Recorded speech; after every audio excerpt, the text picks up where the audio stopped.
ఎడారిలో సెలయేర్లు మే 25వ తేదీ. ఏర్పరచబడిన వారు నిత్యమైన మహిమతో కూడా క్రీస్తు యేసునందలి రక్షణ పొందవలనని నేను వారి కొరకు సమస్తమును ఓర్చుకొనుచున్నాను. 2 తిమోతి 2:10. యోబు బూడిదలో కూర్చొని తనకి వాటిల్లిన శ్రమ గురించి హృదయాన్ని క్షీణింపజేసుకుంటూ ఉన్నప్పుడు ఒక విషయం ఆయనకి తెలిసినట్టయితే ఎంతో ధైర్యం తెచ్చుకునేవాడు. ఈ లోకానికి సంబంధించిన ఒక సమస్యను పరిష్కరించడంలో ఏ మనిషి అయినా దేవుడికి సహాయపడుతున్నాడు అంటే తానే ఆ మనిషి అని ఆయనకు తెలుసుంటే బాగుండేది. కేవలం తన కోసమే ఏ మనిషి బ్రతకడు. యోబు బ్రతుకు కూడా నా బ్రతుకు లాంటిదే, కాకపోతే అది పెద్ద అచ్చులో రాయబడింది. కాబట్టి మన కోసం కాచుకొని ఉన్న శ్రమలేమిటో మనకి తెలియకపోయినా మనకి ఒక నమ్మకం ఉండాలి. యోబు తనను చుట్టుముట్టిన నికృష్ట స్థితిలో పోరాడిన రోజులే ఆయన్ని మనం మాటిమాటికి గుర్తు చేసుకునేలా చేశాయి.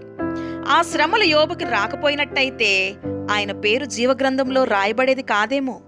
అలానే మనం పెనుగులాడుతూ గడిపిన రోజులు, దారితెన్ను తెలియక కొట్టుమిట్టాడిన రోజులే మన జీవితాల్లో అతి ప్రాముఖ్యమైన రోజులు అని గుర్తుంచుకోండి. మనకి అతి విచారకరంగా అనిపించిన రోజులే అతి శ్రేష్టమైన రోజులు. మన మొహనిండా చిరునవ్వుతో వసంతకాలపు పుష్పాలు నిండిన మైదానాల్లో గంతులేస్తూ పరిగెత్తే రోజుల్లో హృదయానికి మాత్రం ఏ మేలు జరగదు. ఎప్పుడు ఉల్లాసంతో ఉత్సాహంతో ఉండే ఆత్మ జీవితపు లోతుల్ని తరిచి చూడదు. అలాంటి స్థితిలో ఉండాల్సిన ఆనందం, సంతృప్తి ఉన్నాయి, కానీ హృదయం మాత్రం ఎదగదు. ఔన్నత్యాన్ని, లోతైన అనుభవాలను తరచి చూడవలసిన మన ప్రవృత్తి మాత్రం ఏ అభివృద్ధి లేకుండా అలానే ఉండిపోతుంది. జీవితం క్రొవ్వొత్తిలాగా గుడ్డిగా వెలిగి చివరకంటూ కాలిపోతుంది. దానికి నిజమైన సంతోషపు దగదగలు ఉండవు. దుఃఖపడువారు ధన్యులు. చలికాలపు సుదీర్ఘమైన రాత్రుళ్ళు అంధకారంలోనే చుక్కలు కాంతివంతంగా ప్రకాశిస్తాయి. కొన్ని కొండపూలు మనం ఎక్కలేని ఉన్నత శిఖరాలపైనే వింత రంగులతో విరబూస్తాయి. బాధనే గానుగలోనే దేవుని వాగ్దానాలనే చిక్కటి ద్రాక్షరసం బయటికి వస్తుంది.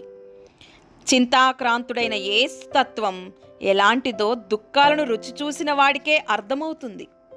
నీ జీవితంలో సూర్యకాంతి ప్రకాశించడం లేదు, కానీ ఇప్పుడున్న మబ్బు పట్టిన స్థితిలో కూడా నీకు తెలియని మేలు ఉంది.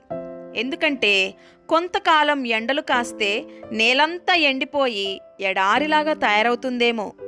దేవునికి అంతా తెలుసు. సూర్యుడు, మబ్బులు ఆయన చేతుల్లోనే ఉన్నాయి.